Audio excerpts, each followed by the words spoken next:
Greetings family, Sista Shanice here from the Sista Shanice Show. Thank you so much for joining me for another edition of the Sista Shanice Show. And this is the show that brings you news, reviews, information and interviews. We also do a weekly Wednesday evening from 8 through to 10 p.m. Live debate, okay? And it's such an interesting debate. Make sure that you put that time and those days in your diary, okay? Schedule it so that your alarm goes off 5 minutes before 8 p.m. GMT time on a Wednesday. Okay, today I am with Brother Ibrahim. Rise up, Brother Ibrahim, from Africa Eye. And we are on our way to Sanyang because today there's been a breaking news story of an incident that we want to cover. And we're going to get to the bottom of this story along with Brother Ibrahim. And Brother Ibrahim, do you want to say at this stage what we have been alerted to? Yeah, different sources from different places are telling us different information right now. So it is only fitting we go closer to Sanyang, which is in Congo South, the smiling coast of Africa. It is a coastal side where fishermen, where business community, locals are there. So what is wrong there we want to find out, because that Sanyang where we are going through does not deserve any trouble. Right, thank you so much, Ibrahim. So what I can share with you at this stage, family, is that there have been protests. Young people have been on the streets protesting. What we also do know for certain is that there have been a number of fires. The police station has been burnt down and has been gutted, and also a Chinese fish factory in the area has also been the target of the protests and has, we believe, also been burnt to the ground. We're also aware that there has been one fatality of a young Gambian, and that seems to have been the spark of the protests and the fires that have happened in the area. So as Brother Ibrahim has said, we're going to be bringing you more news and information once we get on site and we can be absolutely sure what the underlying issues were or are that have given rise to this situation. Okay, so we're actually in Sanyang, and I've passed about 4 or 5 of these burning evidence of burning on the streets. As you can see, the crowds are still gathered, still a lot of tension in the area, and the police station that was burnt to the ground earlier is just across the road here. As you can see, the police are outside now and probably still in a state of shock, really. You can see the ground there and all the burn marks from the fire that was here a little earlier today.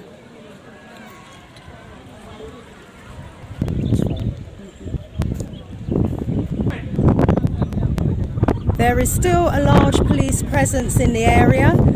They are making sure that they are on standby just in case any further problems were to erupt again at some point today, as there's still quite a lot of tension in the area. So this is the police station. This is where the fire was earlier today.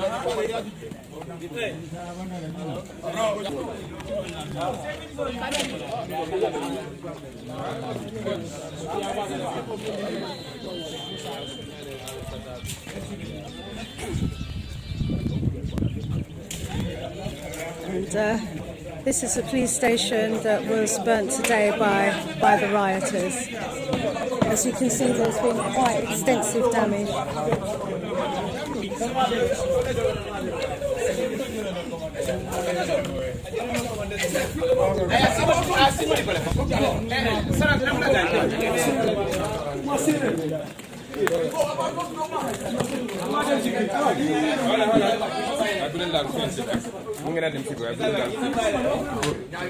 You can go inside. And as we go inside, we can even feel the heat from the fire. And I think this is live and direct. As you can see, there's still a fire smouldering in the other room there. It's still on fire. There's still a bit of a blaze going on. So,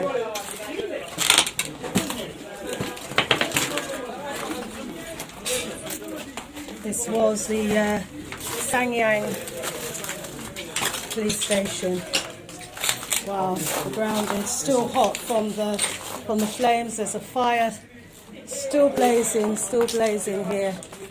It's a very, very sad state of affairs indeed, because we know only too well the financial challenges that exist here, and how under-equipped the police force actually is. And so, to see this police station still smouldering as a result of this incident, it's a very sad situation indeed. Crazy thing about it is the police documents. Yeah, these are all police documents relating to cases that they may well have been dealing with that could be going through the courts. Can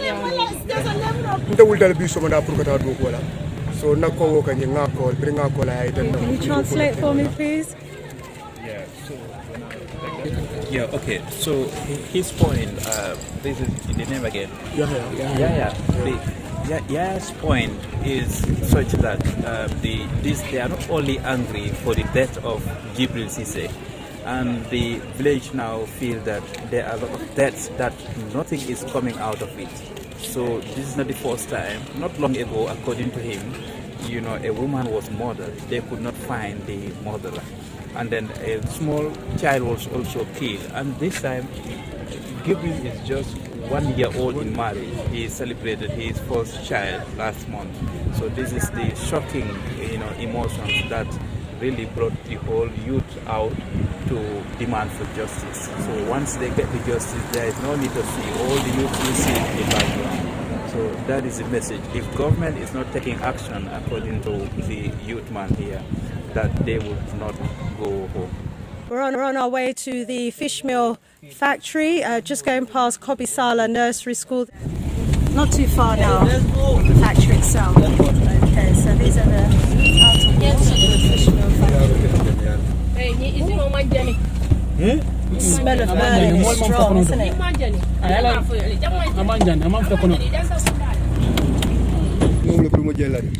So this is the Fishmeal Factory, and as you can see, the security house, has been burnt.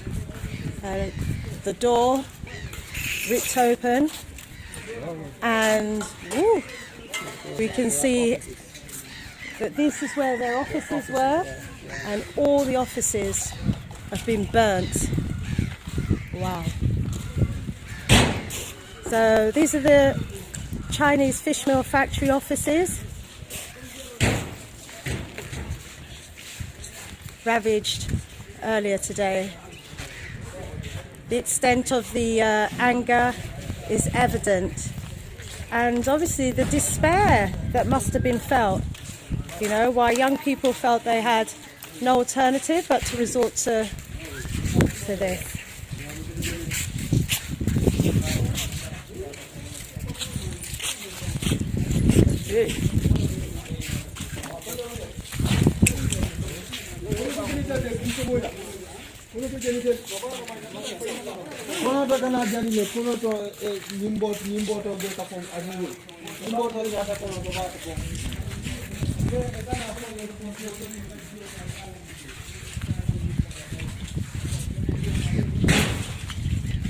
Inside what looks as though it was the kitchen here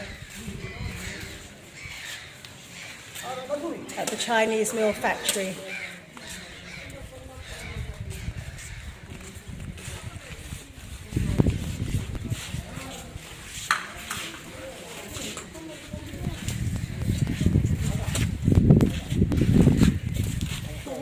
Still on fire here, as you can see, it's still on fire. And these are the sacks of fish meal. The fish meal is still on fire here.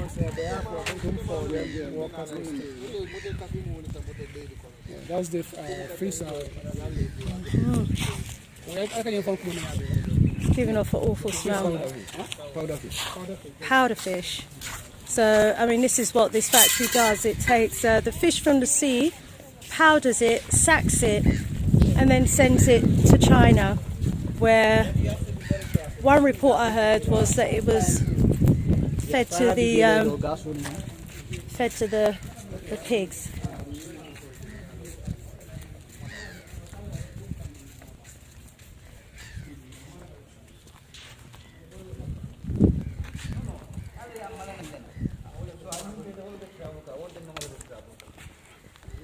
What's this area here normally used for? It's a firehouse. The what house? The warehouse. Still smouldering from the fire earlier today. And as you can see, this is what happens to the fish that comes out of the sea. It's powdered and then put in sacks and sent to China to feed their pigs.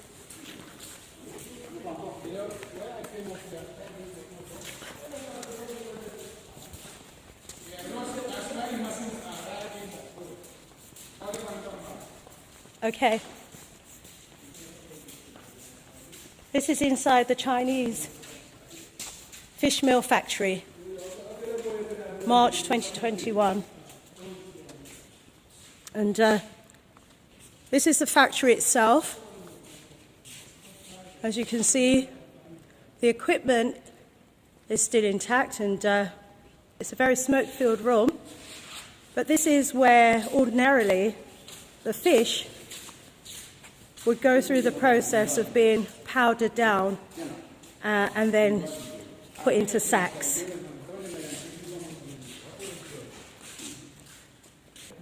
Sorry?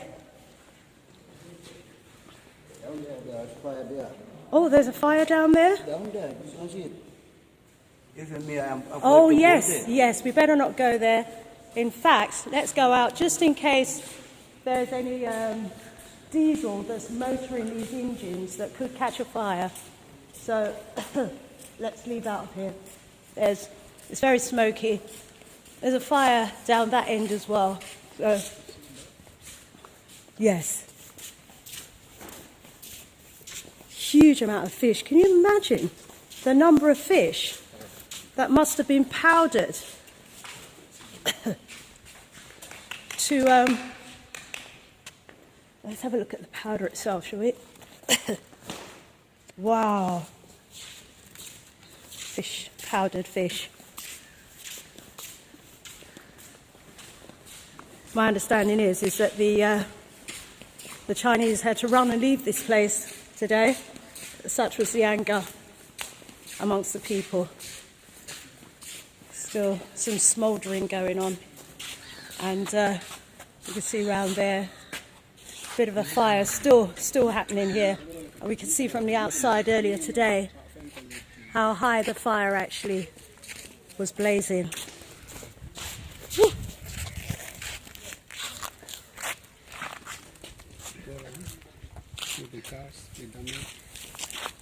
Yes. Wow, okay. Not only was the anger and frustration taken out inside the factory, but also outside So these are some of the vehicles that would have been taking away the sacks and sacks of fish powder, you know, out of the country and shipping it to China. They've also been wrecked. Some more cars over here, some more vehicles over here. Looks as though they were set on fire earlier today as well. There's some smouldering still going on. You know, I got a call earlier today to say that the entire area was up in smoke. I mean, people could see this smoke for miles around, and now that I'm actually on site, I can see why, because the factory was set on fire, the offices, the vehicles, you know, a huge amount of frustration and anger was obviously going on earlier here today.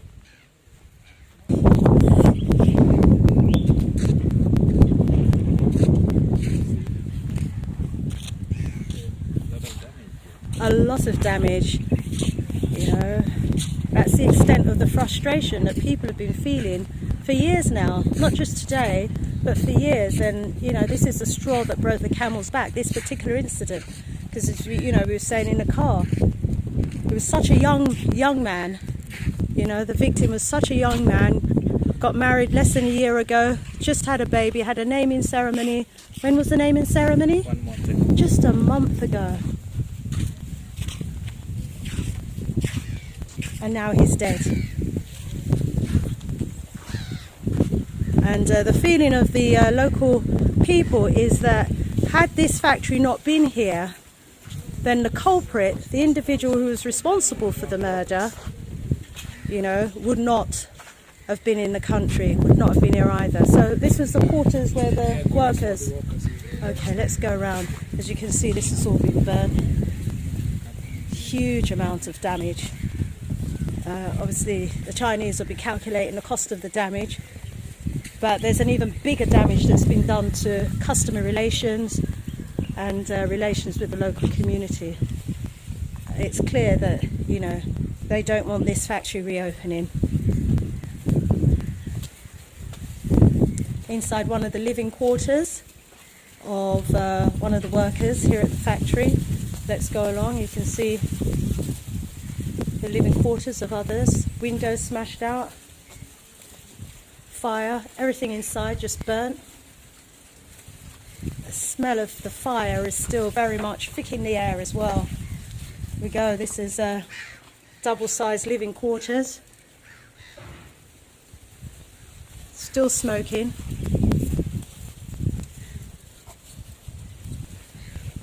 And it's the same all the way down.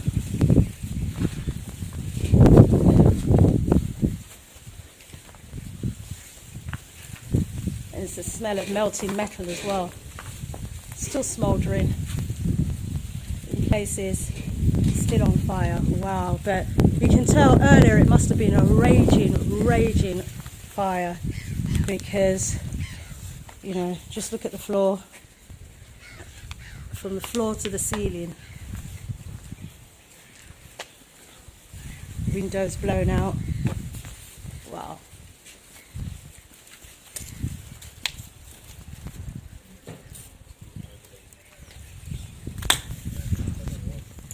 And all the workers have gone, all the Chinese workers have fled the scene, so none of them are around to even try and mop up, clear up and put out some of the smouldering fires. And surely there's no love here from the locals to try and do that work for them, do that job for them. Wow.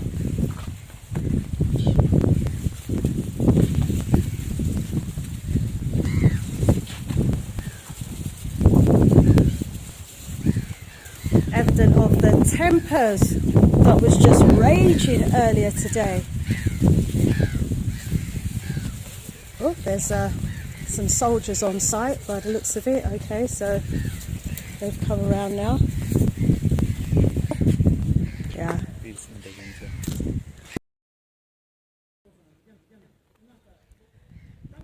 This is the aftermath of the fire that's happened here at the Fishmeal Factory in Sanyang.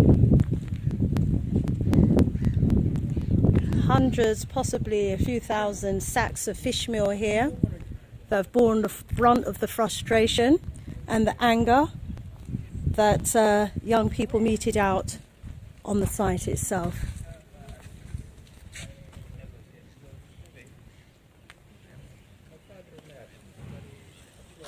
Fish that have been turned to powder in the factory, satellite, it's been burning throughout the day, and the fire continues to rage at both ends of this pile here. As you can see, this vehicle here was at some point also satellite and totally destroyed as a result of the anger and the frustration exhibited by the people. And the police are now on the scene and investigating the site to see what action they need to be taking as well.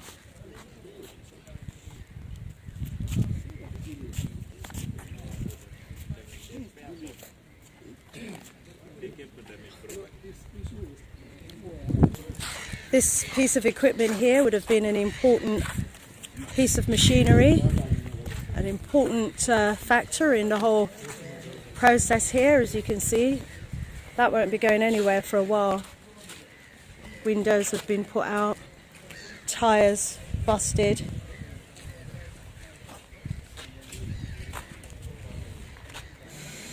No wonder the Chinese were seen running down the road from this place. It's like the scene of something out of a horror movie. I'm sure the police can't quite believe what they're looking at as well.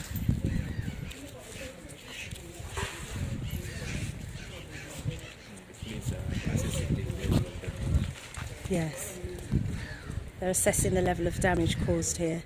Yeah. Mm-hmm. See the type of fish that the young one. Natural one. This type of fish. How can you tell that these are the... Oh yes, there's a fishy there. Oh my gosh. Now these are the size fishes that should be thrown back into the sea, but instead they're being caught up in these in this process here and being turned into fish powder. And if it were to continue, then in 20 years' time there probably wouldn't even be any fish in these waters. So as bad as things really are, they're probably saving the eco-life here. This damage is probably saving, you know, so many little fishes. Look, evidence here of more fishes as well. So they come in as whole fishes, and by the time they've gone through that machinery that we were looking at, they've turned to powder and they end up in bags. While the people here in the Gambia actually pay an extortionate amount for fish.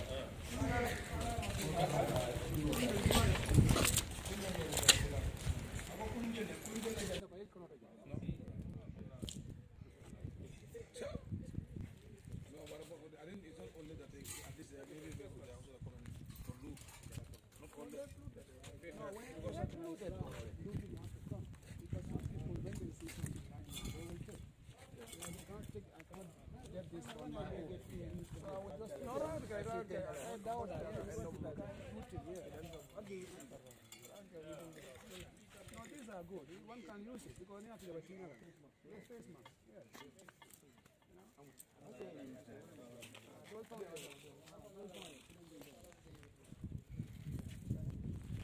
Well, I'm not sure about Chinese face masks, to be honest. And this is where they come and they dry their fish. Yeah, exactly. This is where the woman will come here.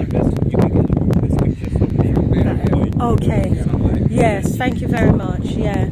And across here is the Chinese Fish Factory. So, you know, what competition is there really between the two? And that's why, you know, when the fire was raging, it got this bad because the young people decided that they were not going to allow the fire brigade to come in and put the fire out. So a lot of tension has obviously existed for some time between the local fisherwomen and fishermen and the fish factory just across the way. And I suppose it's only a matter of time before those who feel totally powerless, you know. The fish factory versus the local factory. Okay. And then this is exactly this all for the local. Fish factory versus the local. Totally deserted. Normally this is just teeming with people. I've been down here before and it's normally just teeming with people. Full of people, wall-heap activity. Typical African market style. But that's clearly not the case today. It's totally abandoned. Hardly a soul to be seen, just the odd one or two walking around and involved in the investigations. There we go. His cow's happy though. He's getting his water or his food same way. Yeah, there's something in there that he wants, so he's wagging his tail.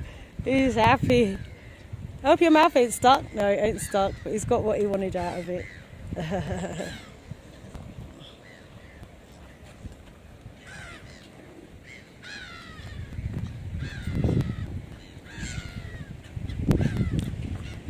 Local fish market in Sanyang.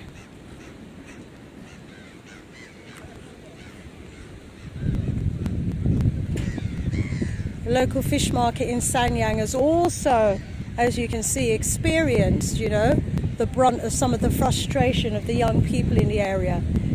Fishing scales everywhere, you know. Signs of small fishes that are being brought up from the sea everywhere. And this isn't the African way. The African way is to throw back those small fishes, but obviously, you know, it's been taken in by the fish factory.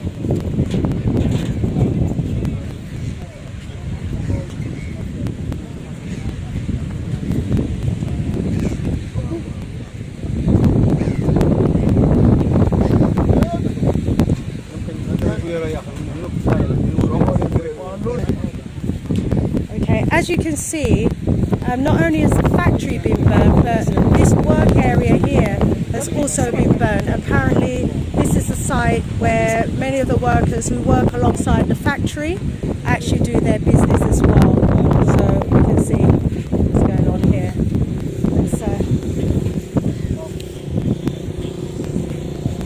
Fishermen come in from sea. Fishes come over here, they're prepped here, and then they're taken into the factory across the way. But as you can see, there won't be any business as usual in this part for a little while. All these workstations have also been burnt down. Careful, young man.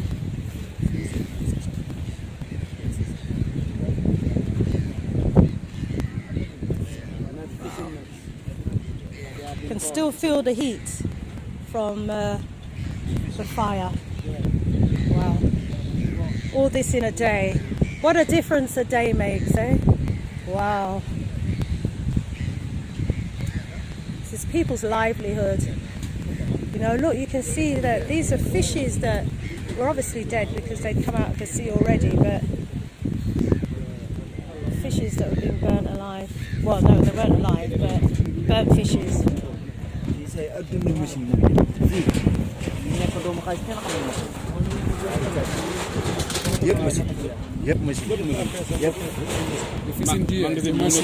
these were the machines? Yeah, so these were they used to do some maintenance. Right. So all these are... All of I'm not even 3 million. 3 million sefa. 2 million sefa. I'm not even 2 million. I'm not even 1 million. And what were these machines doing? Yeah, some are brand new. They are here. These are the machine for the swimming boats that the mainly local fishermen use. Like I told you, there are two types of these Senegalese. Yeah. These are the ones who have been here. They're 75, like 50. you know. So these are the ones that are different. 75. Yeah. Yeah, so this is the machinery that the local fishermen would have used to go out and do their local fishing. Exactly. That's all Wow, and it's all been destroyed in a fire as well. been destroyed. It's more than 30, 40 machines. 30, 40 machines. And this is their livelihood. Fii magasin la bu nga xam ne machine yi fii la yëg bokk na li nga xam moom la nekk fii fi ngeen de fii mooy dépôt stock bi fii waaye li nga xam ne ko si ko rek ko na ëpp rek yëpp na ci machine te li yàqu fii dafa bari ci xam nga même bu dee mbaal yi kese nii rek mbaal yi ñu teg nii ñu taal parce que tey soo ko doon taal man boobu man suma doon tene man suma mbaal li ñu taal I mean, such is the extent of the fire, it's a miracle that no one was actually killed in the process, really. It's a miracle that no one died here, you know, in the fire.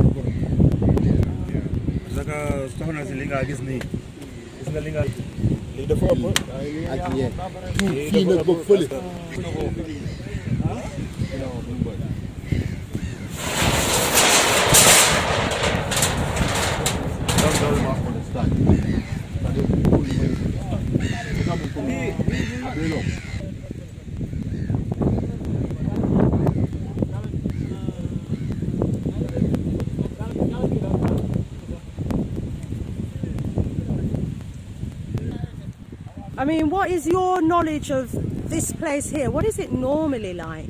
Yeah, it is all the time groovy. People are busy, you know, going in and out of business, you know, from 4 o'clock, 4 a.m. in the morning up to 12 o'clock in the night. Right. Yeah, people are going in and out. Roughly how many people would normally be busily working in this? Yeah, a lot of people here. One can say it is always more than 500 to 600 people that will be around on the ground here. Yes. So all are getting their livelihood from here. Yeah. So it's really a big loss. Go to Furrows. This is where they come and work. So Right. people come and work here. Yes. From there they go to the Furrows. They are using the Furrows and the You know, all these sites, you know, I'm just being told, is where the women work. You know, the mothers who, you know, rely on the income that they get from here for their livelihood. From here, they get the fish, they take it to Serakunda Market or one of the local marketplaces, and they earn the money that they need to survive, to put food on the table for their children, to send their children to school. And so, you know, this company here, as devastating as it is, the likelihood is that it's insured, and so, you know, they're going to claim the money back from the insurance. But the people on this side, you know, the local people, won't be able to claim any money back from the insurance companies. And it's going to take a while before they manage to, you know, get back on their feet again. Okay, Buba Bojang, I want to thank you so much for taking me around today so that I could see, you know, the extent of the devastation and the feelings of the young people here in Sanyang. And you, as a head teacher of the local school, you work with young people, you're a member of this community here. You know, if you were able to send a message to the government about maybe what they could be doing to helping to improve things, what would your advice and suggestions be? Okay, thank you very much. In the first place, I want to thank you for coming as well to come and make coverage of what is happening, what was and still happening here in Sanyang. And then the government should try to get focus in the area of youth development, particularly Sanyang here, because it's a center whereby a lot of people are coming down here to carry on with their business. So in order to empower the youths and that of the women, there are a lot of areas that they can embark on. In the area of agriculture, in the area of fisheries, like what is happening, because the fish meal, we went there, you have seen the fish meal. Government can really put up such a structure here in the Gambia, particularly Sanyang, and other fishing, coastal fishing areas in the combos here, so as to for the youth to get employed and then try to get something from the beach seaside to carry on at the factory to sell it out to people of the Gambia and also outside the Gambia. Yeah. So clearly the Chinese Fishmeal Factory was targeted today. So, that suggests that there is a lot of resentment, underlying feelings towards the fishmeal factory. Can you explain maybe what some of those feelings from the young people are and have been? Exactly. The feelings from the young people that this fishmeal has been on the target for so long a time. When I said on the target, it's like people have been talking about it for so long a time. This is not the only fishmeal, but there is fishmeal in Sanyang, there is fishmeal in Kartong, and a lot of Sanyang here. This has been in the minds of the people for so long. And then Sanyang is a center for tourism. I know any tourists that come to the Gambia, they want to visit Sanyang. It's called the Paradise, Sanyang Paradise Beach. Paradise Beach. That's right. So tourists like it, and the beach is really very fine. And where it is located is really very bad. At the same time, the odor that is coming out from this fish meal is really not. It's not. Health-wise, it's not good. And then the village is also not getting anything out of it. I don't know about the government, but here with us in Sanyang, the village, we are not generating anything out of that. So I think the government need to have, if such a thing is going to be installed and then or happening in any of the communities, the community need to benefit, the government needs to benefit, and we need to know where and how the money is used, generated in the community, so that such a thing will not be happening. So these are things that I think government really need to think of, and then help the youths and then help these people and the citizens so that things can go as expected.